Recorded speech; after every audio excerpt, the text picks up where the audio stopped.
So ayan, touchdown tayo. Ayan. Today nga pala, another car, another client na naman tayo. Ito, NV350 ulit yung gagawin natin.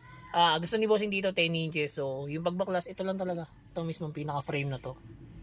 Yan lang yung tatanggalin nyo. Tapos mariremove nyo na yung steering nya. So tara, baklasin natin siya. Ayan o, NV350 yan. Tapos na tayo mag-install. 10 inches Android sa NV350 ni bossing. Syempre kasama pa rin sa package natin yung reverse camera.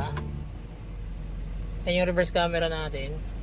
Tapos ito, nag-avail din sa atin si bossing nung front dashcam. Ito yan. Pag i-replay mo siya dito, nandito na siya. Ito, ayan. So, replay natin siya. Ito, playback. Ito mga replay na to. Ayan. May tao doon, dito wala na. Kasi nga replay na lang to. Ayan. Tapos ito, meron na rin tong Apple CarPlay and Android Auto. Tulad na ito. Ayan. Nakapag-maps na siya diretso kahit hindi siya nakakonect sa hotspot or wifi. Ayan. Ayan o, wala. Pero pwede na kami mag-maps. Ayan.